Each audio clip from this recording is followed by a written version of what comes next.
You wanted to say something, you even knew exactly what, but you didn't. Not because it wasn't important, not because you didn't care, not because you didn't rehearse the sentence in your head 10 times. You didn't say it because saying it would have changed the atmosphere, and keeping the atmosphere intact felt safer than fixing the problem. So you smiled, nodded, said it's fine, and carried it with you instead. And this happens everywhere, at work, at home, in friendships, in relationships, not because people don't have opinions, but because most people are quietly trying not to make things worse. Silence rarely comes from indifference. It usually comes from calculation. You're thinking about consequences. Will this start an argument? Will this make things awkward? Will they take it personally? Will it come back to hurt me later? So you run a quick cost-benefit analysis. Is solving this worth the disruption it will cause? Most of the time, the answer is no, especially if you're someone who values stability. Reasonable people don't enjoy drama. They optimize for peace, and silence is the cheapest form of peace. Not saying anything works surprisingly well, and nothing explodes. No uncomfortable conversation, no raised voices, no emotional fallout. You get immediate relief. The meeting ends smoothly, dinner continues, the relationship stays intact, at least on the surface. You tell yourself it wasn't a big deal anyway, and sometimes it truly isn't, but sometimes it is. And that's where the hidden cost starts accumulating. Problems that aren't addressed don't disappear, they settle.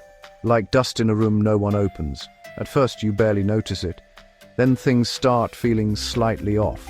Then small irritations appear. Then distance. Not because of one dramatic event, but because of many tiny unsaid things. You become less open, less spontaneous, more careful. And the other person often has no idea why. From their perspective, everything seemed fine because you told them it was. Silence doesn't neutralize emotion. It redirects it. Instead of, direct conversation, it comes out sideways. Sarcasm, short replies, withdrawal, overreacting to something trivial. You snap about the dishes, but honestly, it was never about the dishes. You say you're just tired, but really you're actually frustrated. You become passive-aggressive without intending to.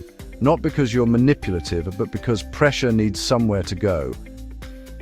If you're known as reliable, calm, easygoing, you're even less likely to speak up. Because now you're not just protecting the relationship, you're protecting your identity. You don't want to be seen as difficult, or negative, or high maintenance, so you absorb things. Competent adults are very good absorbers, until one day they aren't, and then everyone is surprised. Where did this come from? It came from everywhere, just never out loud. The strategy that prevents small conflicts creates larger ones later. Not speaking to avoid tension slowly builds the very tension you feared, because relationships don't break from honesty alone. They break from accumulated distance. Silence protects harmony in the moment, while quietly undermining it over time.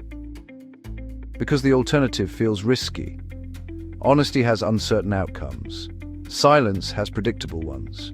And human beings prefer predictable discomfort over unpredictable consequences, especially when life is already busy enough. So you postpone. Later feels safer, later feels calmer, later rarely comes. Most people don't stay quiet because they don't care. They stay quiet because they care about stability more than resolution. And for a while, that works, until the weight of everything unsaid becomes heavier than the risk of saying something. And by then, the conversation is no longer small, it's everything at once.